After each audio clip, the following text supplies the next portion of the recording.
Hello everyone, this is me भैया जी and you are watching the भैया जी की class. तो लास्ट वीडियो में हम लोग केमिस्ट्री के पीवाईक्यूज के बारे में डिस्कशन किए थे। इस वीडियो में हम लोग क्या करेंगे, फिजिक्स के मोस्ट इंपॉर्टेंट चैप्टर जो कि इलेक्ट्रोस्टैटिक। तो इसके पीवाईक्यूज को हम लोग पूरी डिटेल में डिस्कशन करेंगे, तो आप इस वीडियो पे बने रहें और देखते हैं कि किस साल कितना क्वेश्चन इस चैप्टर से आया हुआ है। मीन्स वेटेज हम लोग देखेंगे इस चैप्टर का कितना है। मूव करते हैं हम लोग। फर्स्ट जो नंबर है वो क्या है, इलेक्ट्रिक चार्ज एंड फील्ड्स। वही हम लोगों का जो चैप्टर जाना पहचाना है, इलेक्ट्रोस्टैटिक। तो 2025 के पेपर की एनालिसिस करें तो 1 मार्क्स वाले क्वेश्चन दो पूछा गया था, 2 मार्क्स वाला एक भी नहीं, और एक 5 नंबर वाला क्वेश्चन पूछा था। मीन्स अगर मार्क्स वेटेज देखे तो 2 नंबर यहाँ से ऑब्जेक्टिव से 2 मार्क्स, और 5 नंबर लॉन्ग आंसर वाले से 5 मार्क्स। तो टोटल कितना नंबर का क्वेश्चन पूछा गया था इलेक्ट्रोस्टैटिक से? 5 और 2 7 नंबर का। ये किस ईयर का एनालिसिस है? पिछले साल का, मीन्स 2025 का। अभी देखेंगे कि 2024 और 2023 में किस तरह से पूछा गया था इस चैप्टर से क्वेश्चंस। मीन्स कितना वेटेज रखता है ये चैप्टर का, ये रियली में इंपॉर्टेंट है या इसे हम लोगों को कम टाइम देना चाहिए। तो देखते हैं 2024 का एनालिसिस में 2 नंबर वाला क्वेश्चन दो पूछा था ये, और 1 नंबर वाला, सॉरी, 1 नंबर वाला क्वेश्चन दो ऑब्जेक्टिव में पूछा था, और एक शॉर्ट आंसर टाइप में जिसको डिफाइन करने बोला जाता है वो भी एक क्वेश्चन पूछा था यहाँ पे। तो 2 नंबर यहाँ से बना, और 1 नंबर शॉर्ट, वेरी शॉर्ट वाले से। तो 3 नंबर और एक 2 नंबर का क्वेश्चन पूछा है। 3 और 2 5, और एक 5 नंबर का क्वेश्चन पूछता है। मीन्स एक सिंगल चैप्टर आपका 10 मार्क्स कंट्रीब्यूट करवा रहा है आपके एग्जाम में। तो इस चैप्टर को आप अच्छे से तैयारी करें और क्वेश्चन ज़्यादा से ज़्यादा प्रैक्टिस करें। कंसेप्चुअल चैप्टर है, ऑब्जेक्टिव में डायरेक्ट फॉर्मूला बेस्ड पूछ देता है। हम लोग पीवाईक्यू से पता कर लेंगे कि किस तरह का क्वेश्चन पूछता है ये चैप्टर से। तो बढ़ते हैं हम लोग क्वेश्चंस की तरफ। सबसे पहला जो क्वेश्चन पूछा है ये गॉस लॉ बेस्ड है। गॉस लॉ आई थिंक आपको पता होगा। गॉस लॉ क्या बताता है? जो फ्लक्स होता है फाई, ये क्या होता है? एक सरफेस होता है, उसका अगर उसके अंदर का चार्ज पता चला है हम लोग को, तो हम लोग क्या कर सकते हैं, फ्लक्स निकाल सकते हैं। फ्लक्स जो क्लोज सरफेस का इंटीग्रल होता है, E dot D S, E dot D S, वो क्या बताता है? Q net. Q net means inside surface. अगर ये सरफेस गॉसियन सरफेस है हमारा, इसके अंदर चार्ज कितना इनक्लोज है, वही चार्ज को हम लोग क्यू नेट बोलते हैं, या तो क्यू इनक्लोज बोलते हैं, या क्यू इन। चार्ज जो अंदर में है bye epsilon not. Epsilon not times होता है क्यू इनक्लोज्ड का। मीन्स कितना चार्ज अंदर है गॉसियन सरफेस के, उसको अगर डिवाइड करते हैं एप्सिलॉन नॉट से, तो हमारा फ्लक्स निकल जाता है। ई हमारा क्या है यहाँ पे? Electric field. Electric field, electric field. चलिए समझ में आ गया। अगर डिटेल में विस्तार में देखना है तो इसका थोड़ा सा डेफिनेशन देख लो। तो ऑप्शन नंबर यहाँ से तुम लोगों को दिख रहा होगा कि फाई ई है। मीन्स फ्लक्स जो है वो किसके मल्टीपल में होता है? Charge enclosed bye epsilon not. यहाँ पे एप्सिलॉन नॉट बाय 2 दिया हुआ, जो कि बिल्कुल ही गलत है। ऑप्शन नंबर 2 पे हम लोग गौर करें तो फ्लक्स जो है वो क्या है? Q by epsilon not. Q हमारा चार्ज इनक्लोज्ड है, यहाँ पे मेंशन नहीं किया, बट हम जो चार्ज लेते हैं वो इनक्लोज्ड वाला चार्ज लेते हैं। सरफेस, गॉसियन सरफेस के अंदर वाला चार्ज हम लोग लेते हैं। यहाँ पे Q times of epsilon not दिया हुआ है, जो कि गलत है। और क्यू एप्सिलॉन नॉट नीचे दिया हुआ है 1 अपॉन, क्या होता है? Charge enclosed bye epsilon not. तो ऑप्शन नंबर इसका क्या हो जाएगा? बी। फाइनल आंसर क्या हो जाएगा? Option number B. 2023 के क्वेश्चन पेपर में, चेक बोर्ड वाले क्वेश्चन पेपर में आया हुआ है ये क्वेश्चन। थोड़ा देख लो गॉसियन लॉ के अकॉर्डिंग क्या बताता है ये। सबसे पहले देखो गॉस लॉ क्या बताता है। ये फंडामेंटल प्रिंसिपल है इलेक्ट्रोस्टैटिक का। ये क्या बोलता है, स्टेट क्या स्टेट करता है कि electric flux through a closed surface. ध्यान देना है, क्लोज सरफेस जिसको हम लोग गॉसियन सरफेस भी जानते हैं। गॉसियन सरफेस, गॉसियन सरफेस, ये प्रोपोर्शनल होता है the net electric charge enclosed by that surface. किसके प्रोपोर्शनल होता है? चार्ज इनक्लोज उस सरफेस पे कितना है उस पे डिपेंड करता है ये सरफेस इंटीग्रल है। सरफेस इंटीग्रल मतलब सरफेस का जब पूरा इंटीग्रेशन कर लेंगे तो ई डॉट डी एस होता है वो q net, q n e t net है। Q net by epsilon not times q net by epsilon not. Net charge ध्यान रखना, अगर सरफेस हम लोग एक एग्जांपल में देख ही लेते हैं कि हमारा ये गॉसियन सरफेस है, इस पे चार्ज क्यू है, ये प्लस 2 क्यू है, और माइनस या प्लस क्री क्यू। तो फ्लक्स जो लिखेंगे हम लोग Q in by epsilon not, charge enclosed कितना है सरफेस के अंदर, चार्ज इनक्लोज कितना है सरफेस के अंदर, वही लिखते हैं। कोई क्यू नेट से ये कंफ्यूज मत हो जाना कि नेट चार्ज हमारा ये टोटल का समेशन हो जाएगा। हम लोगों के सरफेस के अंदर जितना चार्ज होगा वही चीज लेंगे, तो 3 क्यू प्लस क्यू, तो 4 क्यू बाय एप्सिलॉन नॉट हो जाएगा फ्लक्स, इलेक्ट्रिक फ्लक्स। यहाँ पे इसको मेंशन नहीं करेंगे, इसको मेंशन नहीं करेंगे हम लोग। बढ़ जाते हैं आगे हम लोग क्वेश्चन को, देखते हैं कि क्या पूछता है। और the unit of electric intensity, electric field E, E का यूनिट पूछ रहा है। इलेक्ट्रिक फील्ड क्या होता है? इलेक्ट्रिक फील्ड होता है force experienced by unit positive charge, unit charge के द्वारा जो फोर्स एक्सपीरियंस्ड है, अगर हम डिस्टेंस, सपोज ये क्यू चार्ज है, एक स्मॉल चार्ज यूनिट चार्ज को लेते हैं और ये डिस्टेंस आर से सेपरेट है, तो इस पॉइंट में जो फोर्स लगेगा वही हमारा इलेक्ट्रिक फील्ड इंटेंसिटी होता है, इलेक्ट्रिक फील्ड इंटेंसिटी। यहाँ पे फोर्स जो लग रहा है एक्सपीरियंस किसके द्वारा हो रहा है? यूनिट पॉजिटिव चार्ज के द्वारा जो फोर्स एक्सपीरियंस हो रहा है वही हमारा इलेक्ट्रिक फील्ड इंटेंसिटी होता है। इसका फॉर्मूला में थोड़ा गौर करोगे तो ई इक्वल्स टू होता है, E equals to force by पर यूनिट चार्ज, फोर पर यूनिट चार्ज, यही क्या होता है हमारा इलेक्ट्रिक फील्ड का वैल्यू होता है, फॉर्मूला होता है, या रियल जो डेफिनेशन होता है। Force experienced by unit positive charge placed at a distance R, R distance में रख करके ये यूनिट पॉजिटिव चार्ज पे कितना फोर्स लग रहा है वही हमारा इलेक्ट्रिक फील्ड इंटेंसिटी होता है। तो ध्यान से देखना, अगर यूनिट की बात करें तो फोर्स का जो यूनिट होता है वो न्यूटन होता है, फोर्स का यूनिट क्या होता है? न्यूटन होता है, और चार्ज का कूलम, तो न्यूटन पर कूलम होता है। एक तो यूनिट न्यूटन पर कूलम होता है, दूसरा यूनिट जो देखा गया है ना इसका, ये तो आता है डेरिवेशन के बाद, वोल्ट, वोल्ट पर मीटर, वोल्ट पर मीटर। दोनों यूनिट को अच्छे से याद रखना, दोनों यूनिट को क्या करना, अच्छे से याद रखना। पहला यूनिट क्या है, यूनिट का थोड़ा सा देख लेते हैं। न्यूटन पर कूलम, जिसको हम लोग न्यूटन पर कूलम को कूलम का पावर -1 भी लिख देते हैं, और दूसरा वोल्ट पर मीटर, वोल्ट पर मीटर। ये दोनों क्या होता है, इलेक्ट्रिक फील्ड इंटेंसिटी का यूनिट होता है। तो देखो दोनों में से कोई कौन कौन प्रेजेंट है इसमें। Unit of electric intensity is, देखो न्यूटन पर मीटर भी दिया हुआ है, न्यूटन पर मीटर, न्यूटन पर मीटर, और एक दिया हुआ है न्यूटन पर मीटर तो नहीं होगा, न्यूटन पर कूलम होगा, और दूसरा वोल्ट पर मीटर दिया हुआ है क्या? हाँ, वोल्ट पर मीटर दिया हुआ है। तो ऑप्शन नंबर इसका 2 हो जाएगा, option number B correct answer हो जाएगा। ध्यान देना, अगर न्यूटन पर कूलम रहता तो ये भी इसका यूनिट हो जाता है, SI यूनिट, SI यूनिट ये भी हो जाता है इसका। बढ़ते हैं आगे की तरफ, यहाँ पे न्यूटन पर मीटर दे दिया हुआ है, तो कंफ्यूज नहीं होना, दोनों यूनिट को अच्छे से याद रखना है, और जो भी ऑप्शन में दिखे उसको टिक करना है। बढ़ते हैं आगे, which of the following has a unit volt पर मीटर, अभी देखे थे ना वोल्ट पर मीटर, एक क्या देखे थे न्यूटन पर कूलम, ये किसका यूनिट देखे थे? Unit of electric field, electric field को ई से डिनोट करते हैं, ये वेक्टर फॉर्म। दूसरा क्या देखे थे, वोल्ट पर मीटर, वोल्ट पर मीटर। तो पूछता है ये वोल्ट पर मीटर किसका यूनिट है, किसका यूनिट होता है ये इलेक्ट्रिक फील्ड का। तो इलेक्ट्रिक फील्ड किधर दिख रहा है, ऑप्शन नंबर सी पे, तो ऑप्शन नंबर सी हमारा करेक्ट आंसर हो जाएगा। तो इस तरह का क्वेश्चन आता है, मीन्स अगर तुमको डेरिवेशन या तो कुछ टॉपिक के बारे में इन्फॉर्मेशन है तो तुम डायरेक्ट ऑब्जेक्टिव क्वेश्चन को लगा जाओगे। 2015 के क्वेश्चन पेपर पे आया हुआ ये क्वेश्चन है। आगे बढ़ जाते हैं। अभी जब हम लोग गॉस लॉ यूज कर रहे थे, डिस्कशन कर रहे थे, तो गॉस लॉ में आता आया था ना, अभी Gaussian surface, Gaussian surface, Gaussian sphere दिया हुआ है यहाँ पे, इनक्लोजेस इलेक्ट्रिक डाइपोल। अब पता होना चाहिए कि डाइपोल क्या होता है, इलेक्ट्रिक डाइपोल। देखो, इलेक्ट्रिक डाइपोल कुछ नहीं होता है कि एक पेयर ऑफ चार्जेस होता है, pair of charges, opposite charges का पेयर होता है, मीन्स अगर एक पॉजिटिव है तो दूसरा नेगेटिव होगा। मान लेते हैं हमारा ये इंड ए माइनस क्यू है, ये प्लस क्यू है, ये माइनस क्यू प्लस क्यू कितना डिस्टेंस से सेपरेट हुआ है, ये आर डिस्टेंस से, कितना से, आर डिस्टेंस से। तो डाइपोल का जो फॉर्मूला हो जाता है, डाइपोल का को पी से डिनोट करते हैं, डाइपोल का जो फॉर्मूला हो जाता है मैग्नीट्यूड ऑफ आइदर चार्जेस, कोई भी दो चार्जेस का मैग्नीट्यूड ले लो, magnitude of either charges,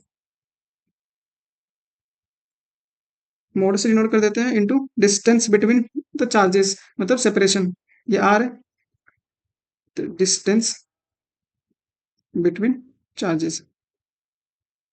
between क्या हो जाएगा यहाँ पे चार्जेस।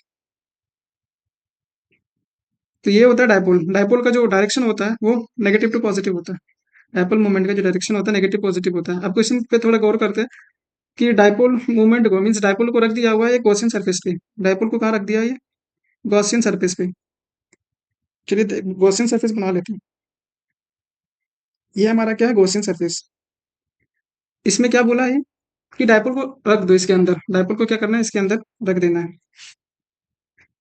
तो अगर डायपोल को यहाँ पे प्लेस कर दें, ये हमारा माइनस क्यू है, ये प्लस क्यू है, तो टोटल फ्लक्स क्या हो जाएगा इसका? टोटल फ्लक्स तो फाई हमारा क्या होता है? Phi equals to q in by epsilon not. Q in by in हमारा क्या? इनक्लोज्ड सरफेस के अंदर जो चार्जेस है वो हमारा क्यू इन होता है। तो फाई हो जाएगा हमारा q in by epsilon not. ध्यान से देखो क्यू इन कितना हो जा रहा है? नेट। ये जो चार्ज होता है नेट चार्ज होता है। क्या होता है? Net charge. Net charge. तो नेट चार्ज देखो प्लस क्यू है एक माइनस क्यू है, तो नेट चार्ज ओवरऑल जीरो है ना। तो नेट चार्ज अगर जीरो हो गया, नेट चार्ज अगर जीरो हो जाता है तो फ्लक्स कितना हो जाएगा? अगर चार्ज ही जीरो हो जाएगा तो zero by epsilon not, zero ही हो जाएगा। तो ओवरऑल जो चार्जेस फ्लक्स जो हो जाएगा वो क्या होगा? जीरो। तो ऑप्शन नंबर ए में बोल रहा है half of the that due to the single charge. Half of that due to a single charge the total flux of the sphere. Double हो जाएगा क्या सिंगल चार्ज के? या तो dependent on the positive charges position of the dipoles, और zero. तो answer क्या हो जाएगा इसका? जीरो। तो क्वेश्चन को ध्यान से पढ़ना और चार्जेस मीन्स गॉस लॉ को अच्छे से समझना कि गॉस लॉ के अंदर मीन सरफेस के अंदर कितना चार्ज होता है। नेट चार्ज को हम लोग लेते हैं और उसको एप्सिलॉन नॉट से डिवाइड कर देते हैं तो फ्लक्स मिल जाता है। आगे बढ़ जाते हैं। 5 नंबर वाला क्वेश्चन बोल रहा है कि एन इलेक्ट्रिक डायपोल, डायपोल वाला कंसेप्ट देखें। अब डायपोल मोमेंट पी दिया हुआ है, is lying along a uniform electric field. Electric dipole को यूनिफॉर्म इलेक्ट्रिक फील्ड में रखा गया है। चलो हम लोग यूनिफॉर्म इलेक्ट्रिक फील्ड बना लेते हैं। ये हमारा इलेक्ट्रिक फील्ड है। इसके अंदर क्या करेंगे हम लोग? डायपोल को रखेंगे। डायपोल को रख देते हैं। चलो मान लेते हैं मैं डायपोल ऐसे, ये minus Q plus Q. Dipole का कंसेप्ट ध्यान से याद रखना कि जब हम लोग यूनिफॉर्म इलेक्ट्रिक फील्ड में डायपोल को रखते हैं तो क्या क्या चीज होता है उसके साथ, क्या क्या चीज फॉर्मूला आता है। तो देखते हैं। तो सबसे पहले देखना कि ये क्वेश्चन रोटेटिंग वाला है। अगर डायपोल को रोटेट कर दे तो वर्क डन कितना होगा उस पर, वही चीज पूछ रहा है। तो थोड़ा सा जान लेते हैं कि डायपोल को अगर यूनिफॉर्म इलेक्ट्रिक फील्ड में रखते हैं तो क्या क्या सिनेरियो बनता है। तो चलो, अब तुम लोग को पता होगा इलेक्ट्रिक फील्ड में के अंदर यूनिफॉर्म इलेक्ट्रिक फील्ड में अगर चार्ज को रखे तो उसमें फोर्स एक्सपीरियंस्ड होता है। हाँ जी होता है। तो अगर यहाँ पे इलेक्ट्रिक फील्ड है ई, प्लस चार्ज को रखे तो फोर्स जो लगता है एफ जो होता है वो क्यू टाइम्स ऑफ ई हो जाता है। अगर अब डायरेक्शन किधर मूव करेगा? फोर्स लग रहा है तो चार्ज तो ऑब्वियस सी बात है कि मूव करेगा। किधर मूव करेगा अब ये? अगर पॉजिटिव चार्ज है तो इलेक्ट्रिक फील्ड के डायरेक्शन में, अगर पॉजिटिव चार्ज है तो इलेक्ट्रिक फील्ड के डायरेक्शन में, इलेक्ट्रिक फील्ड के डायरेक्शन में।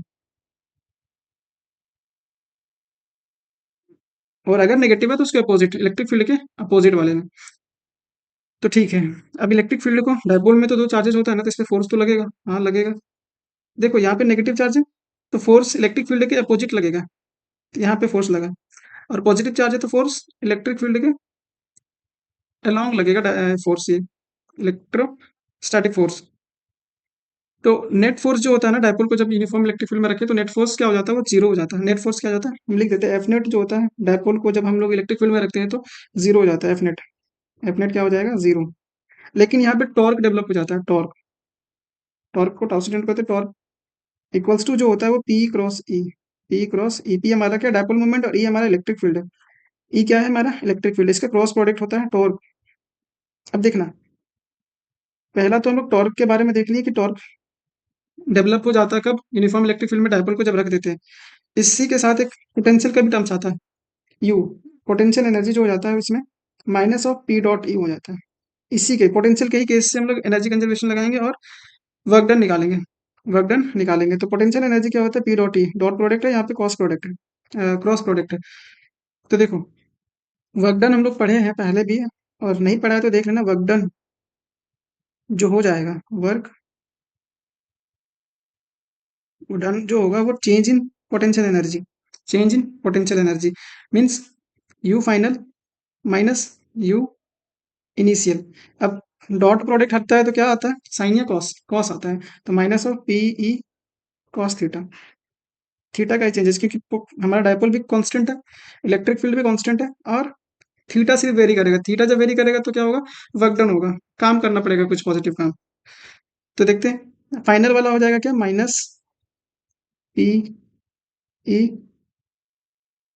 Cos theta two. सपोज हम जब रोटेट करके फाइनल तक ले जा रहे हैं तो वहां तक कितना काम हो रहा है, उसको जो फाइनल एंगल है उसको थीटा टू मान ले रहे हैं, और जो इनिशियल जब इनिशियल रेस्ट में था, मतलब काम करने से पहले, वो डायपोल का जो एंगल था इलेक्ट्रिक फील्ड के साथ, वो कितना था, थीटा क्या है हमारा, angle between, angle between p and E, dipole moment and p and E. तो ध्यान से ये सब थीटा वगैरह का टर्म्स को याद रखना। तो यहाँ पे फाइनल पोटेंशियल एनर्जी आया minus, minus initial potential energy, minus P E cos theta one.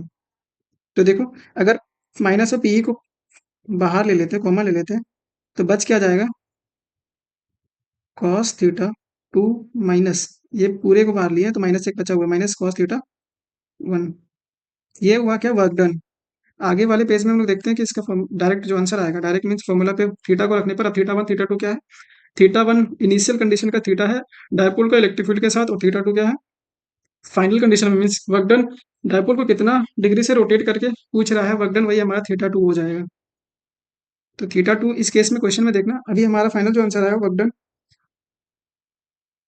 Work done, work done कितना है work done, minus P cos theta two minus cos theta one. ध्यान से देखना इसमें, थीटा टू थीटा वन को question में देख, lying along uniform, पहला बात, electric dipole of dipole moment P is lying along uniform electric field. Initial condition में जो डायपोल है वो इलेक्ट्रिक फील्ड के ही डायरेक्शन में ही लाई कर रहा है, मीन्स अलाइंड है। अगर इलेक्ट्रिक फील्ड ये है तो पी का जो डायरेक्शन होगा वो सेम है, तो एंगल दोनों के बीच में कितना हो जाएगा, 0 डिग्री, मतलब थीटा वन कितना दिया हुआ है, 0 डिग्री, लेकिन रोटेट कितने तक कर रहा है, work done in rotating the dipole by 90 degree, तो थीटा टू कितना हो जाएगा, 90 डिग्री। बस थीटा वन थीटा टू को रखना है और आंसर लाना है।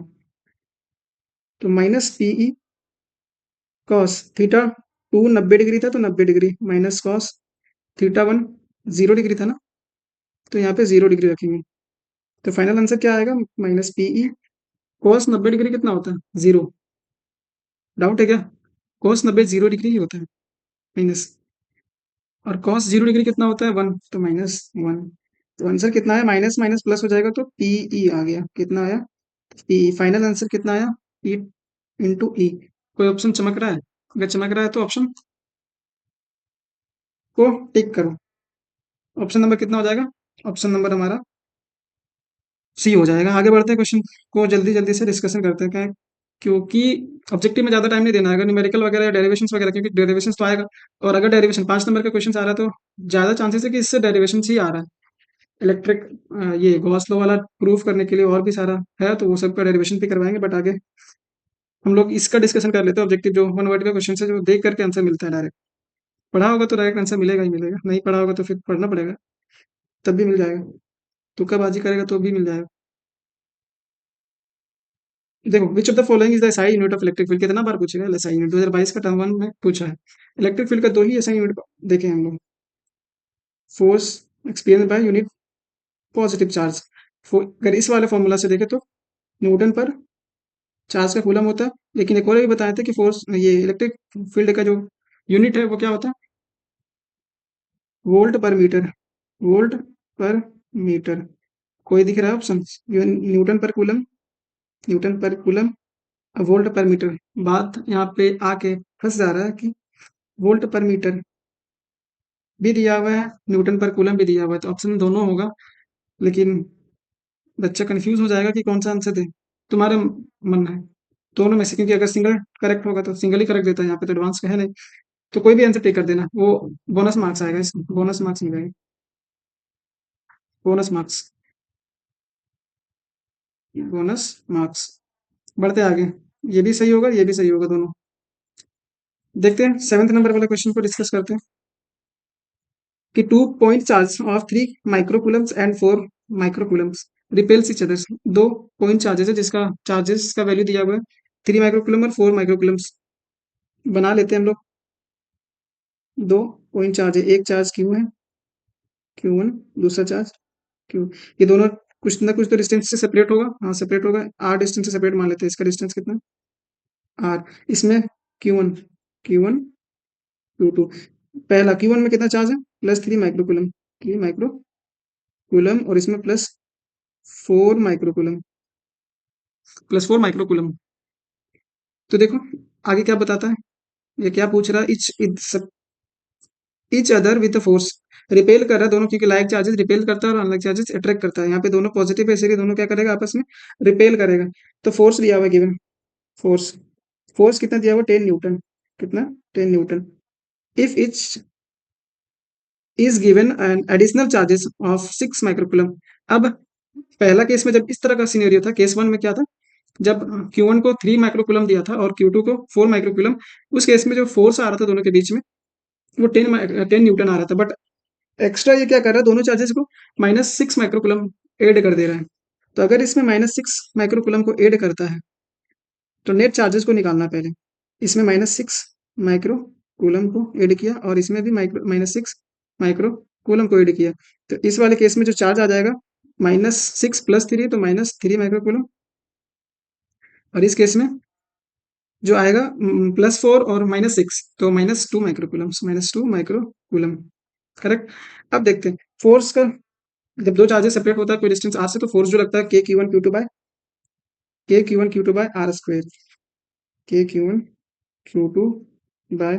Are square. अब दो एक चीज दिया हुआ ना, कंपैरिजन करने के लिए बोल रहे थे, जो चीज कांस्टेंट पार्ट है दोनों के लिए सेम है। देखो डिस्टेंस में छेड़खानी नहीं किया ये लोग, सिर्फ चार्जेस को इंक्रीज किया या डिक्रीज किया है।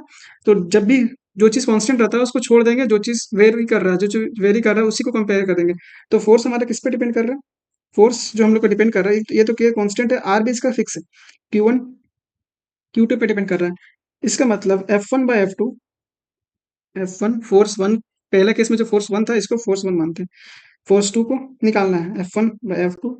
तो फोर्स वन के टाइम पे जो चार्जेस था, Q1 Q2, और दूसरे वाले चार्जेस को Q1 डैश Q2 डैश मान लेते हैं। अब चार्जेस को रखना है और फाइनल आंसर लाना है हम लोगों को। डिफिकल्ट नहीं, इस तरह से कंपेरिजन करोगे तो डायरेक्ट आंसर आएगा, कोई कंफ्यूजन नहीं होने वाला। पहला फोर्स कितना है, 10, फोर्स टू को निकालना है, हाँ निकालना है। Q1 कितना था पहले केस में, 3, 3 माइक्रो को अलग ही रखो, क्योंकि माइक्रो माइक्रो कट ही जाएगा आपस में, क्योंकि ऊपर में भी माइक्रो कुलम आ रहा है, नीचे में भी, तो यूनिट का कोई कंफ्यूजन नहीं होना चाहिए। अगर दोनों सबका यूनिट सेम है तो यूनिट को मत लिखना, क्योंकि यूनिट फोर्स है तो न्यूटन ही आने वाला है, इतना तो पता होगा। और 4, नीचे कितना आ जाएगा, -3 और -2, -3 माइनस इंटू -2। देखो ये F2 है, हाँ F2 है, ये तो माइनस माइनस प्लस हो जाएगा, ये 3 से 3 कैंसिल कर देता है, और ये 2 से 4 टू टाइम्स में, यहाँ से 2 को 10, 2 10 को डिवाइड करता है 5 टाइम्स में, तो F2 जो आ जाएगा, देखो F2 जो आ रहा है वो कितना आ रहा है, 5 न्यूटन।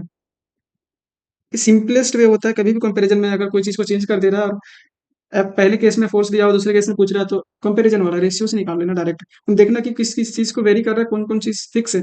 तो ओवरऑल तुम अगर अलग से निकाल लेते इसका वैल्यू, आर का वैल्यू नहीं था, तुम पहले इसमें से आर निकालते, फोर्स दिया था तुम आर निकालते, फिर आर से इसमें यूज करते, तो ये लेंदी प्रोसेस हो जाता है। फिर भी तुमको कंपैरिजन करना रहता है, तो डायरेक्ट रेशियो से कंपैरिजन करना। जब भी कंपैरिजन करना रहेगा तो डायरेक्ट ये मेथड फॉलो करना, ये नहीं कि फोर्स दिया हुआ है, इसमें अब रेडियस निकालेंगे, दोनों के बीच में डिस्टेंस निकालेंगे, फिर हम लोग ये आर को नए वाले फॉर्मूला में रखेंगे, जो फिर F2 आएगा उससे हम लोग आंसर लाएंगे। वो लेंथी प्रोसेस है, उसको यूज मत करना, टाइम टेकिंग वाला प्रोसेस है वो। आगे बढ़ते हैं। If a charge on a body is 100 nanocoulomb, 10⁻⁻⁹ n से होता है क्या, nanocoulomb, then how many electrons are present on the body. Number of electron का जब भी बात आता है तो क्वांटाइजेशन ऑफ चार्ज दिमाग में दौड़ करके आना चाहिए। क्वांटाइजेशन ऑफ चार्ज क्या होता है, ये क्वांटाइजेशन ऑफ चार्ज देखते हैं थोड़ा क्या होता है। पहले देखो प्रोसेस बताएंगे, फाइनल आंसर तुम लोग कमेंट सेक्शन में कमेंट जरूर करना, ताकि पता चले कि यहाँ पे आकर के सिर्फ वीडियो नहीं देख रहा है तुम लोग, पढ़ भी रहा है, पेन पेपर चला रहा है। तो क्वांटाइजेशन ऑफ चार्ज क्या बताता है, क्वांटाइजेशन ऑफ चार्ज, क्या होता है? Q equals to N E. Q equals to क्या होता है? N E. क्यू क्या है? Charge, charge on the body बोल सकता है, या चार्ज जितना भी होगा। क्यू हमारा चार्ज है, एन हमारा नंबर ऑफ इलेक्ट्रॉन्स है, नंबर ऑफ इलेक्ट्रॉन, और ई हमारा इलेक्ट्रॉनिक चार्ज है, ELECTR, इलेक्ट्रॉनिक चार्ज। ई हमारा क्या है? Electronic charge. अब देखो, ई का वैल्यू पता होगा ना तुम लोगों को। ई का क्या होता है value? 1.6 into 10 to the power -19 coulomb. 1.6 into 10 to the power -19 coulomb.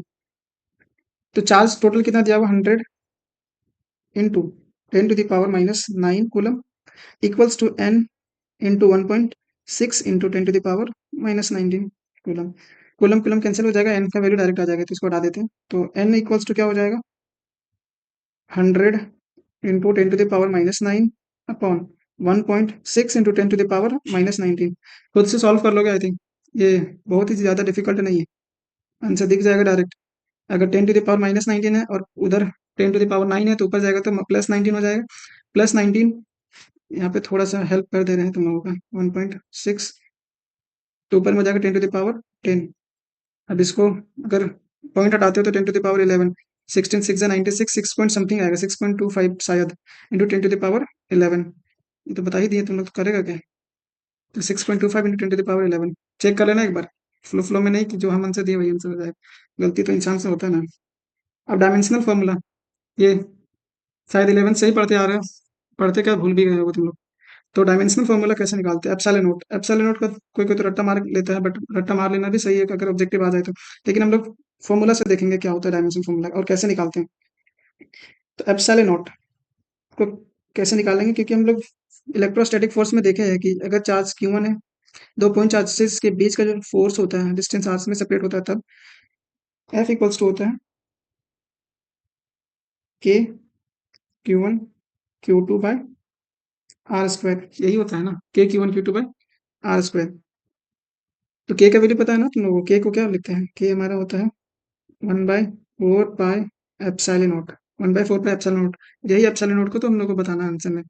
तो लिख लेते हैं पहले एक बार। फोर्स इक्वल्स टू हो जाएगा 1/4 pi epsilon not Q1 Q2/r²।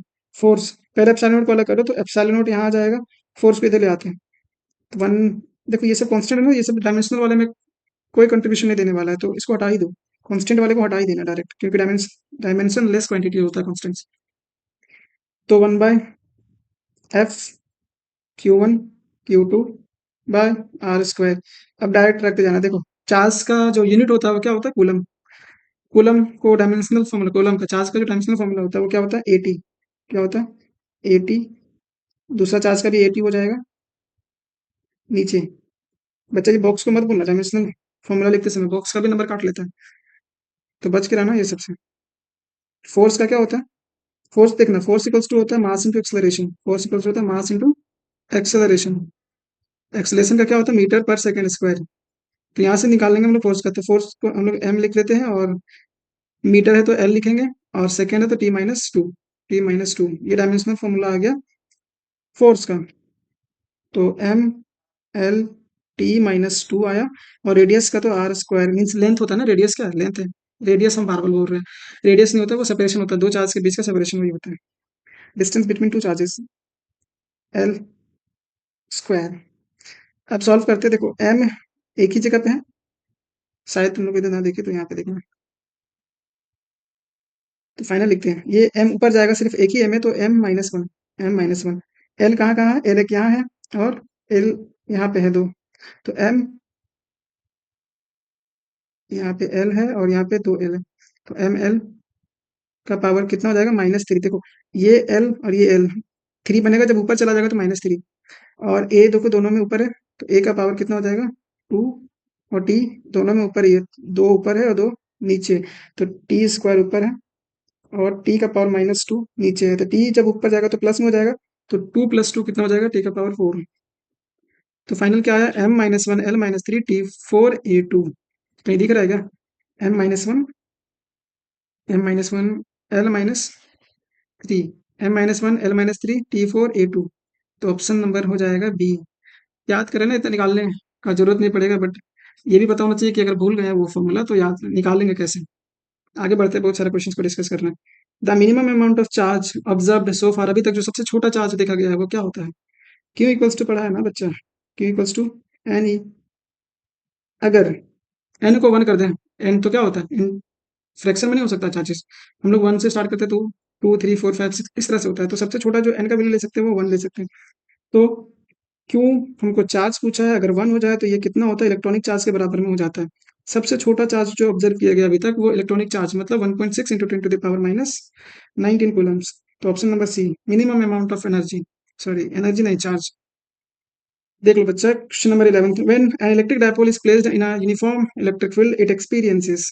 अभी पूरा बताया है कि यूनिफॉर्म इलेक्ट्रिक फील्ड में अगर हम लोग रखते हैं डायपोल को तो क्या क्या चीज होता है उसके साथ, क्या क्या कारनामा होता है उसके साथ। देखो, ये यूनिफॉर्म इलेक्ट्रिक फील्ड को रख लेते हैं यहाँ पे, ये इलेक्ट्रिक फील्ड है। डायपोल को चलो रख दिया ऐसे, डायपोल। तो पहला बात, डायपोल में क्या होता है, पॉजिटिव और नेगेटिव चार्जेस, तो माइनस क्यू और प्लस क्यू। तो बच्चा अभी बताया कि एफ नेट हो जाता है, जो एफ नेट होता है इधर भी एक फोर्स लगता है इलेक्ट्रिक फील्ड के कारण, जो फोर्स इधर लगता है और फोर्स इधर लगता है, दोनों कैंसिल आउट हो जाता है, तो नेट फोर्स क्या होता है इस केस में, एफ नेट जीरो के बराबर हो जाता है। लेकिन टॉर्क यहाँ पे आ जाता है, टॉर्क लगना स्टार्ट हो जाता है, टॉर्क लगने लगता है।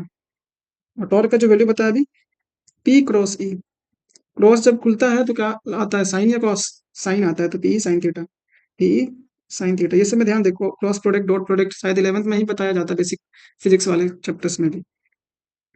अब पढ़ाई ही नहीं किया तो कैसे पता चलेगा, 11th था, घूमने का टाइम। तो F net equals to zero, torque equals to p cross E, और एक आता है पोटेंशियल एनर्जी। पोटेंशियल एनर्जी जो होता है यूसीडी नोट करते हैं इसमें, तो यू इक्वल्स टू होता है minus of P dot E, minus of P dot E. अगर इसको ओपन करें तो minus PE cos theta, PE cos theta. तो देखो, ए नेट फोर्स, क्या फोर्स एक्सपीरियंस करता है, वो नहीं करता है, तो नेट फोर्स कहाँ से आया। दूसरा टॉर्क, हाँ टॉर्क को तो एक्सपीरियंस करता है, both net force and torque, force को एक्सपीरियंस ही नहीं करता तो कहाँ से आ जाएगा, neither a force not a torque, torque तो करता है एक्सपीरियंस बच्चा। तो option number B correct answer हो जाएगा इस क्वेश्चन का। मूव करते हैं नेक्स्ट क्वेश्चन में। अब आता है डायपोल को, का इलेक्ट्रिक डायपोल के कारण इलेक्ट्रिक फील्ड कितना होता है एक्सियल और इक्वेटोरियल पे, एक्सियल और इक्वेटोरियल पे। सपोज करते हैं ये एक्स एक्सिस है हमारा, डायरेक्ट फॉर्मूला बता देंगे, डेरिवेशंस वगैरह डेरिवेशन के टाइम पे। इस वाले एक्स एक्सिस को एक्सियल वाला पॉइंट बोलते हैं, क्या बोलते हैं, एक्सियल, एक्सियल। और इस वाले को इक्वेटोरियल।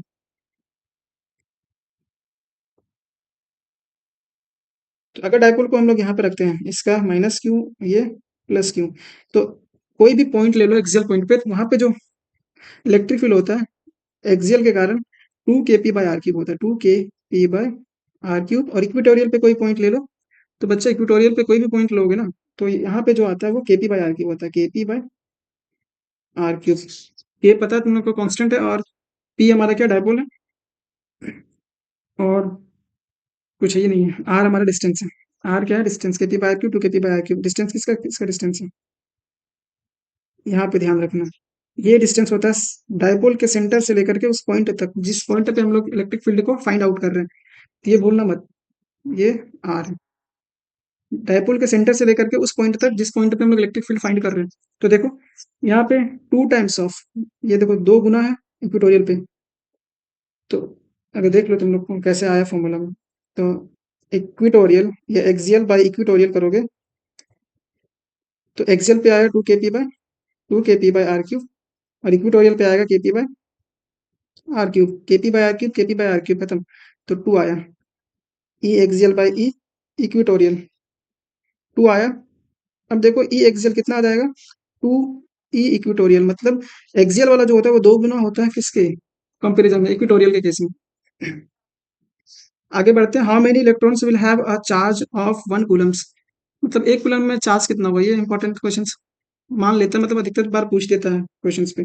तो तुम लोग को पता है कुछ में, क्या पता है, क्या बोला है क्वेश्चन में, will have charge on 1 coulomb. तो इलेक्ट्रॉनिक चार्ज का कंसेप्ट यूज करते हैं, electronic, electronic charge 1.6 into 10⁻⁻19 coulomb equals to होता है 1 इलेक्ट्रॉन का चार्ज। तो एक कूलम में कितना इलेक्ट्रॉन्स हो जाएगा? 1 इलेक्ट्रॉन का जो चार्ज होता है वो कितना होता है? 1.6 इंटू 10⁻⁻19। तो एक कूलम में कितना हो जाएगा? इसको डिवाइड कर देंगे 1.6 इंटू 10⁻⁻19। ये -19 ऊपर जाएगा तो ये 10⁻19 हो जाएगा। 10⁻19 बाय 1.6। अगर पॉइंट को हटाएं तो 10⁻20 हो जाएगा। 10⁻20 बाय 116। अब तुम लोग खुद से करना, क्या करना, 100 से डिवाइड कर लेना। यहाँ पे देखो 100, 2 जीरो ले लिया ना इसका, तो 10⁻18 हो गया बाय 16। 19 कहाँ लिख रहे हैं, 16 काट करके बता दे क्या आंसर, तुम लोग खुद करने वाला नहीं है खुद से। तो 16 6 96, तो 6 पॉइंट, शायद 6.25 सब जगह दिख रहा है। 25 इंटू 10⁻18। ऑप्शन नंबर कौन सा दिख रहा है बच्चे? ऑप्शन नंबर, अरे हम कहाँ से गड़बड़ा रहे हैं। ऑप्शन नंबर 6.25 इंटू 10⁻18 ए चमक रहा है सबको, चमकाते रहो। The number of electrons for 2 Coulomb's of charge, बच्चा अभी देखा है 1 कूलम ऑफ चार्ज में कितना इलेक्ट्रॉन्स होता है? कितना था? 6.25 इंटू 10⁻18 शायद।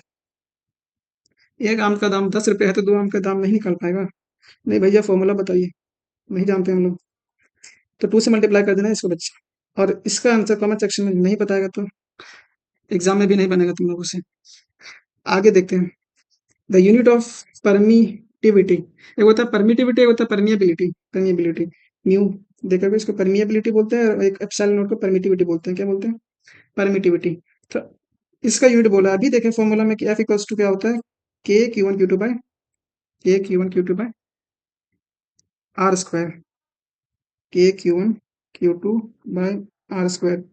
के को लिख देते थे ना हम लोग 1/4 pi epsilon not, 1/4 pi epsilon not into q one q two by r square. हमको एप्सिलॉन नॉट का यूनिट चाहिए तो फोर्स को इधर ले आएंगे, 1/4 पाई एफ हो जाएगा, और Q square by are square. तो चार्ज का कूलम होता है तो कूलम स्क्वायर, ये तो कांस्टेंट है तो इसका यूनिट ही नहीं होता, 4 पाई का यूनिट नहीं होगा। फोर्स का हो जाएगा न्यूटन, और आर जो रेडियस है तो मीटर स्क्वायर। तो कूलम स्क्वायर पर newton metre square, newton metre square. कौन सा ऑप्शन है? कूलम स्क्वायर पर न्यूटन मीटर स्क्वायर। तुम लोग कमेंट सेक्शन में कमेंट करना कि के का वैल्यू क्या होता है। के का वैल्यू का के का वैल्यू तुम लोग कमेंट सेक्शन में कमेंट करना कि कितना होता है, अगर पता हो तो, वरना सिर्फ लास्ट लास्ट में पीवाईक्यू रखने आया है तुम लोग। अभी बोले थे ना कि जब यूनिफॉर्म इलेक्ट्रिक फील्ड पे, यही सब आएगा क्वेश्चन, बार बार रिपीट करता है। तो क्वेश्चंस को देखो टॉपिक वाइज, मीन्स टॉपिक कौन कौन सा पूछ रहा है ये सब में।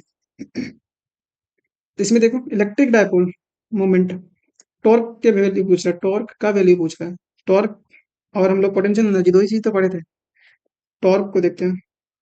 टॉर्क क्या था हमारा? पी क्रॉस ई, और पोटेंशियल एनर्जी जो यू से डिनोट करते हैं -PE, -P.E। कौन सा ऑप्शन होगा? अगर पोटेंशियल एनर्जी पूछ देता है या वर्क डन पूछ देता है तो वर्क डन वाला थीटा वाला से निकाल देते हैं। रोटेट करने के टाइम पे कितना वर्क डन किया गया है थीटा 1 से थीटा 2 ले जाने में, तो उस केस में हम लोग पोटेंशियल एनर्जी का यूज करेंगे। चेंज इन पोटेंशियल एनर्जी जो होता है वो हमारा वर्क डन होता है। और टॉर्क पूछे तो P क्रॉस E। तो ऑप्शन को देखने का मन भी नहीं कर रहा है, इतना आसान आसान क्वेश्चन पूछ रहा है। लेकिन बता देना तुम लोग कौन सा है, तो बता क्या देंगे, दिख रहा है आपके सामने। आगे देखते हैं कि charge Q is enclosed by Gaussian surface of radius R. एक चार्ज को गॉसियन सरफेस के अंदर रखा गया है। चार्ज को क्या किया है? गॉसियन सरफेस, एक गॉसियन सरफेस बना लेते हैं हम लोग, इस पे चार्ज को रख दिया। चलिए ठीक है। तो जब चार्ज को रखा तो इसमें तो फ्लक्स कुछ आएगा। हाँ, आएगा फ्लक्स। फाई जो होता है हमारा, फाई जो होता है क्या होता है? Q in by epsilon not. लेकिन क्या बोल रहा है ये कि दूसरा केस में, केस वन को हम लोग, केस वन है हमारा, केस टू में बोलता है कि जो सरफेस है ना उसका रेडियस को डबल कर दिया है। तो थोड़ा सा ध्यान लगाना, देखिएगा तुम लोग बोलेगा कि ये इस तरह का क्वेश्चन कभी देखे ही नहीं, आउट ऑफ सिलेबस है। तो ऐसे नहीं होता है, हम डबल किए हैं, फिगर छोटा बन रहा है। चलो फिगर बड़ा बना दिए क्वेश्चन सरफेस में। अगर इसका रेडियस आर है तो इसका रेडियस क्या हो जाता है? 2r। उस केस में क्या होगा? क्या पहले वाले केस से, मतलब पहले वाले में जो फ्लक्स आ रहा था उससे ज्यादा होगा, कम होगा, या बराबर होगा, वो देखना है। तो तुम लोग को खुद पता है कि गॉस लॉ क्या बताता है कि फ्लक्स जो होता है, चार्ज इनक्लोज्ड के कारण वो Q in by epsilon not होता है, नेट चार्ज। आप सरफेस बड़ा बनाए, छोटा बनाए या इनफाइनाइट रेडियस का बनाए, उससे मैटर नहीं करता है, उसके अंदर कितना चार्ज है वो मैटर करता है, मतलब नेट चार्ज। तो चार्ज में कोई छेड़खानी नहीं किया है, रेडियस को छेड़ा है, तो क्या फ्लक्स में कोई चेंजेस आएगा? बिल्कुल नहीं आएगा। बोलेगा कि रेडियस बड़ा कर दिए तो क्या होगा? सॉरी, थोड़ा नेटवर्क कनेक्शन हट गया था। हाँ, क्या बोल रहे थे कि गॉसियन सरफेस, गॉस लॉ क्या बताता है कि सरफेस के अंदर चार्ज जितना इनक्लोज्ड है उस पे डिपेंड करता है, ना कि सरफेस का रेडियस पे डिपेंड करता है। सरफेस कितना छोटा है कितना बड़ा है उस पे डिपेंड नहीं करता, हम लोग नेट चार्ज पे डिपेंड करता है। तो देखते हैं इसका जो आंसर क्या हो जाएगा कि चार्ज में कोई चेंजेस नहीं किया गया है, इसका मतलब फ्लक्स में भी कोई चेंजेस नहीं होगा, means flux will remain constant. इस केस में भी जो फ्लक्स हो जाएगा हमारा q in by epsilon not, q in हमारा सेम है, हम लोग का जो क्यू इन है वो सेम है, यहाँ पे क्यू था तो इस केस में भी क्यू है, तो क्यू बाई एप्सिलॉन नॉट ही रहेगा। तो decrease with half, decrease to half मतलब रेडियस बढ़ाने से हाफ हो जाएगा क्या? बिल्कुल नहीं। इंक्रीज टू टाइम्स, दो गुना ज्यादा बढ़ जाएगा, रिमेन अनचेंज्ड मतलब कोई चेंजेस नहीं आएगा, तो चेंजेस नहीं आएगा। आगे बढ़ते हैं। पॉजिटिवली चार्ज बॉडी हैज, कोई बॉडी है और ये बॉडी अगर न्यूट्रल है, न्यूट्रल मीन्स इसके, इससे आप क्या समझते हैं कि कोई बॉडी अगर न्यूट्रल है तो इससे क्या समझ में आता है आपको? न्यूट्रल मतलब बॉडी में तो इलेक्ट्रॉन प्रोटॉन और न्यूट्रॉन होता है, न्यूट्रॉन का तो हमारा चार्ज होता ही नहीं है, प्रोटॉन और इलेक्ट्रॉन का होता है। न्यूट्रल के केस में मतलब equal number of charges, equal number of, equal number of, equal number of positive and negative charges, यही होगा। हम्म। अब हम लोग को पता है कि हम लोग प्रोटॉन को नहीं निकालते हैं, जब भी ट्रांसफर करते हैं हम लोग इलेक्ट्रॉन का। अगर हम इलेक्ट्रॉन को कम कर दें, इलेक्ट्रॉन को यहाँ से इलेक्ट्रॉन को निकाल दें, तो ओवरऑल जो मेजोरिटी हो जाएगा वो प्रोटॉन को हो जाएगा। प्रोटॉन क्या होता है? Positively charge. पॉजिटिव चार्ज कब होगा? जब इलेक्ट्रॉन निकलेगा। लेकिन अब बोल रहा पॉजिटिवली चार्ज बॉडी हैज, क्या होता है? Positive charge means number of proton ज्यादा है इलेक्ट्रॉन के कंपैरिजन में, तो क्या होगा इसका? Excess of electron. अगर इलेक्ट्रॉन ज्यादा हो जाएगा तो नेगेटिव चार्ज आ जाएगा, क्योंकि इलेक्ट्रॉन पे क्या होता है? Negative charge. Deficient of electron मतलब इलेक्ट्रॉन का कमी, इलेक्ट्रॉन का कमी, डिफिशियंट ऑफ प्रोटॉन नहीं, एक्सेस ऑफ प्रोटॉन, प्रोटॉन ज्यादा हो जाएगा। अगर प्रोटॉन ज़्यादा हो जाता है कंपैरिजन में इलेक्ट्रॉन के, तो पॉजिटिवली चार्ज आ जाता है, और इलेक्ट्रॉन का कमी हो जाएगा।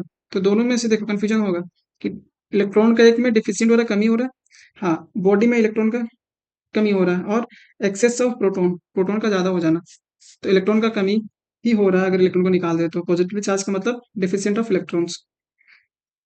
ये दोनों में देख लेना ऑप्शन में, एक्सेस ऑफ प्रोटॉन भी जब होगा तो क्या होगा? पॉजिटिव चार्ज आएगा। लेकिन हम लोग प्रोटॉन का मूवमेंट नहीं करते, इलेक्ट्रॉन का करते, तो यहाँ पे इलेक्ट्रॉन का डिफिशियंट हो जाएगा, कमी हो जाएगा। तो option number B correct answer होगा इसका। आगे बढ़ते हैं।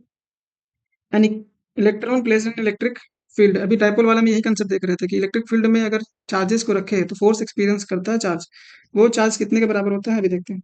सपोज हम लोग कर लेते हैं कि ये हमारा इलेक्ट्रिक फील्ड इस डायरेक्शन में, चार्ज क्यू यहाँ पे प्लेस्ड है, बोलता है इसमें कि जो फोर्स लगा हुआ है वो फोर्स किसके बराबर है? वेट के बराबर। फोर्स वेट के बराबर, फोर्स हमारा वेट के बराबर है, तो वेट हमारा क्या होता है? mg, फोर्स हमारा mg के बराबर है।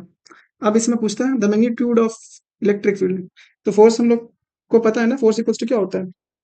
Q times of E equals to mg हो जाएगा। तो इलेक्ट्रिक फील्ड का वैल्यू कितना आ जाएगा? mg by Q. mg by Q कहीं दिख रहा है? यहाँ पे क्यू को ई लिखा है तो इससे कंफ्यूज हो ना, electronic charge. mg by E option number B correct answer होगा। आगे बढ़ जाते हैं। Two charges 1 coulomb and -1 coulomb are placed at 1 metre apart, the potential at the centre of the line joining the two charges, दो charges को join करें उसके बीच के पॉइंट में पोटेंशियल कितना होगा? देखो पॉइंट चार्ज एक हमारा 1 कूलम का है, इसको Q1 मानते हैं, 1 कूलम, और इस बॉडी को Q2 मानते हैं, ये -1 कूलम। तो हम लोग माइनस के साथ देखते हैं, पोटेंशियल का फॉर्मूला, फोर्स होता है k Q by are square, लेकिन पोटेंशियल में के क्यू बाय आर होता है, और चार्ज को हम लोग साइन के साथ रखते हैं, चार्ज को हम लोग साइन के साथ रखते हैं। इस पॉइंट में पूछा है ये पोटेंशियल, मान लेते हैं ये हमारा पी है, तो नेट पोटेंशियल भी 8p जो हो जाएगा, पी नेट 8p। इसके कारण के पहले वाले चार्ज के Q1 बाय इसका डिस्टेंस देखो, इक्वल डिस्टेंस है ना, तो ये आर होगा तो ये भी आर हो जाएगा, बाय आर प्लस के Q2 बाय आर, हम लोग डायरेक्टली समेशन कर देते हैं पोटेंशियल वाले में। तो Q1 का वैल्यू 1 है तो K bye are plus Q2 का वैल्यू -1 है तो माइनस बाय आर। देखोगे तो ये दोनों कट जाएगा आपस में, तो नेट पोटेंशियल जो हो जाएगा सेंटर पे वो कितना हो जाएगा, जीरो। कितना हो जाएगा, जीरो। ध्यान रखना कि पोटेंशियल का फॉर्मूला जो होता है के क्यू बाय आर, और पोटेंशियल को हम लोग एल्जेब्रिक सम में लिख देते हैं, साइन के साथ लिखना है, ये नहीं कि मैग्नीट्यूड ले रहे हैं हम लोग। बढ़ते हैं हम लोग आगे की तरफ। What is the name of the electric force acting between two charges, दो चार्ज Q1 Q2, ये डिस्टेंस r से सेपरेटेड है, इसके बीच में जो फोर्स लगता है उस फोर्स का नाम क्या होता है। पूरा चैप्टर ही पढ़ लिया, उसके बाद फोर्स का नाम याद नहीं है तो बेकार है। Electrostatic force, electrostatic force. और ये फोर्स का जो वैल्यू होता है, ये फॉर्मूला होता है F इक्वल्स टू के Q1 Q2 bye are square. अब तुम लोग के का वैल्यू हम कमेंट सेक्शन में कमेंट करने बोले हैं तो भूलना मत, कमेंट जरूर करना के का वैल्यू। तो आंसर क्या हो जाएगा, इलेक्ट्रोस्टैटिक फोर्स। आगे बढ़ते हैं। आई थिंक ये इस वीडियो का लास्ट क्वेश्चन होगा, क्योंकि आगे वाले क्वेश्चन में हम लोग डिस्कस करेंगे बचे हुए क्वेश्चन को, ताकि वीडियो ज़्यादा लंबा होने के बाद बोरिंग होने लगोगे तुम लोग। तो देखो इसमें, what are the electric field lines, field lines क्या होता है, इलेक्ट्रिक फील्ड लाइंस क्या होता है। ये एक देखो हाइपोथेटिकल बोल सकते हैं, हाइपोथेटिकल मीन्स तो इमेजिनरी लाइंस, जो कि क्या रिप्रेजेंट करता है हम लोग को, इलेक्ट्रिक फील्ड लाइंस क्या हम लोग को दिखाने का प्रयास करते हैं। इलेक्ट्रिक फील्ड लाइन क्या दिखाता है, ये स्ट्रेंथ दिखाता है और डायरेक्शंस की। इलेक्ट्रिक फील्ड लाइन का डायरेक्शन कैसे पता करेंगे, अगर इमेजिनरी लाइन है तो हम लोग वो लाइन को डॉटेड लाइन से ड्रॉ करके या तो इमेजिनरी मान करके उसको ड्रॉ करके दिखाना चाहते हैं कि ये डायरेक्शन इसका कहाँ से कहाँ जा रहा है, और इसका स्ट्रेंथ कैसे दिखाएंगे। अगर इलेक्ट्रिक फील्ड लाइन आपस में क्या होता है, क्लोज होता है, तो उसमें फील्ड स्ट्रेंथ जो होता है, इलेक्ट्रिक फील्ड स्ट्रेंथ होता है वो ज्यादा होता है। अगर इलेक्ट्रिक फील्ड लाइन आपस में दूर दूर है तो उसका जो स्ट्रेंथ होता है वो कम होता है। देखो पॉइंट पी यहाँ है, पॉइंट क्यू यहाँ है। अगर बोलता है कि दोनों बीच में इलेक्ट्रिक फील्ड का स्ट्रेंथ किसका ज्यादा है, तो देखो यहाँ पे इलेक्ट्रिक फील्ड लाइंस आपस में क्लोज है ना, तो इसका जो स्ट्रेंथ होगा ज्यादा होगा as compared to the Q के। अब बोला है यहाँ पे mention any two properties, two क्या, हम लोग 4 और 5 प्रॉपर्टीज ही देख लेते हैं, बट देखेंगे इधर इलेक्ट्रिक फील्ड लाइंस के बारे में डिस्कशन देख लेते हैं कि इलेक्ट्रिक फील्ड लाइंस क्या होता है, इमेजिनरी लाइंस होता है, ये दिखता नहीं है, तुम देख नहीं सकोगे कि ये यहाँ पे इलेक्ट्रिक फील्ड लाइंस बन रहा है। हम लोग एज्यूम करते हैं कि इस तरह से इलेक्ट्रिक फील्ड लाइन होता है, which is use to represent the direction and the strength of electric field around the charge object. तो चार्ज चार्ज बॉडी के कारण ही होता है ना electric field lines. They provides a visual representation of how a positive test charge would move in the electric fields. Definition आए तो definition को move क्या करना, डिफाइन कर देना इस तरह से। ये पॉजिटिव चार्ज है, तो पॉजिटिव से क्या होता है, इलेक्ट्रिक फील्ड लाइंस निकलता है, क्या कहता है, निकलता है। तो देखना थोड़ा प्रॉपर्टी में डिस्कशन करते हैं। पहला प्रॉपर्टी दिख रहा है कि नहीं सही से, कि it starts from positive charge and terminates at negative charge. ये पॉजिटिव चार्ज से स्टार्ट करता है इलेक्ट्रिक फील्ड लाइंस निकलना, और नेगेटिव चार्ज में जाकर के इलिमिनेट हो जाता है, टर्मिनेट खत्म हो जाता है। Electric field lines are continuous, ये कॉन्टिन्यूस होता है, टूटता नहीं है बीच में। तो ये सब प्रॉपर्टीज को याद रखना, अगर 3 पूछे 4 पूछे तो डायरेक्ट आंसर दे देना तुम। Electric field lines never intersect, दो लाइंस आपस में इंटरसेक्ट नहीं कर सकता है। क्यों नहीं कर सकता, कि अभी देखें हम लोग इलेक्ट्रिक फील्ड लाइंस क्या बताता है, डायरेक्शन ऑफ इलेक्ट्रिक फील्ड। तो एक जगह पे खड़ा होकर के एक ही डायरेक्शन पे जा सकता है ना, मूव कर सकता है। तुम सपोज 2 रास्ता है यहाँ पे तेरे पास, तुम इधर से भी मूव कर सकता है, इधर से मूव कर सकता है, बट एक टाइम पे तुम या तो ये रास्ता चूज कर सकता है, पाथ 1 या तो पाथ 2। एक टाइम में दोनों तो मूव नहीं कर सकता है, या मतलब उसको यूज नहीं कर सकता है। कोई बोले कि हाँ कर लेंगे, तो कर देना वहां पे आंसर और 0 नंबर लेके आना। तो एक टाइम पे हम लोग एक ही जगह पे प्रेजेंट हो सकते हैं, 2 जगह पे प्रेजेंट नहीं हो सकते हैं। इसी तरह से एक टाइम पे इलेक्ट्रिक फील्ड वाला जो होता है एक ही डायरेक्शन को शो कर सकता है। जब इंटरसेक्ट कर जाएगा तो उसको दोनों तरफ डायरेक्शन दिखाना पड़ेगा, इसीलिए क्या होता है, इलेक्ट्रिक फील्ड लाइन आपस में इंटरसेक्ट नहीं करता। In the region of strong electric field lines, अभी बताया कि अगर इलेक्ट्रिक फील्ड लाइन आपस में क्लोज है तो इसका मतलब उसका स्ट्रेंथ जो होता है, ताकत होता है वो ज्यादा होता है। और अगर इलेक्ट्रिक फील्ड लाइंस आपस में दूर दूर है तो वहां पे इलेक्ट्रिक फील्ड स्ट्रेंथ जो होता है वो कम होता है। नेक्स्ट देखो tangent to the electric field, अगर इलेक्ट्रिक फील्ड में हम लोग टेंजेंट को ड्रॉ करें तो क्या बताता है, डायरेक्शन, क्या बताता है बच्चे, डायरेक्शन। नेक्स्ट देखो ये सब पढ़ लेना, कुछ ये सब ज्यादा डिफिकल्ट है नहीं, ज्यादा डिफिकल्ट है नहीं। अगर कांस्टेंट इलेक्ट्रिक फील्ड लाइन है तो पैरेलल होगा आपस में क्या होगा, पैरेलल होगा। और एक लास्ट देखो कि इलेक्ट्रिक फील्ड लाइन जो सरफेस के परपेंडिकुलर होता है, हमेशा क्या होता है, सरफेस के परपेंडिकुलर। अगर इलेक्ट्रिक फील्ड लाइन यहाँ से निकल रहा है तो सरफेस से जब निकलेगा तो आपस में ये परपेंडिकुलर होगा। चलो यहाँ तक समझ में आया होगा आई थिंक। प्रॉपर्टीज देखो, यहाँ भी देख लेना, यहाँ पे अच्छे से। अगर पीडीएफ चाहिए तो तुम लोग क्या करना, टेलीग्राम ग्रुप जरूर ज्वाइन करना, और व्हाट्सएप नंबर अगर होगा तो उसमें भी टेक्स्ट कर सकते हो, डायरेक्ट हम पीडीएफ तुम लोगों तक सेंड कर दिया करेंगे।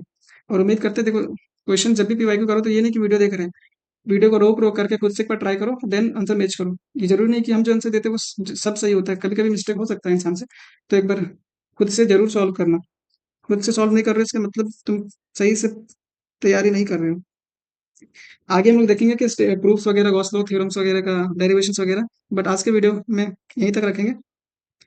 हम उम्मीद करते हैं तुम लोग को ये वीडियो पसंद आया होगा। अगर कहीं छोटा मोटा गलती हुआ होगा तो तुम लोग इग्नोर करना, गलती तो तुम लोग से भी होता है। तो ये वीडियो पसंद आया हो तो अपने दोस्तों तक शेयर करना, ये नहीं कि हम ज़्यादा पढ़ेंगे दूसरे को कम पढ़ने देंगे। और अगर सब्सक्राइब नहीं किया तो सब्सक्राइब कर दो, मोटिवेशन मिलता है थोड़ा। और लाइक करना तो भूलना मत। मिलते हैं नेक्स्ट वीडियो में, तब तक के लिए ऑल द वेरी बेस्ट।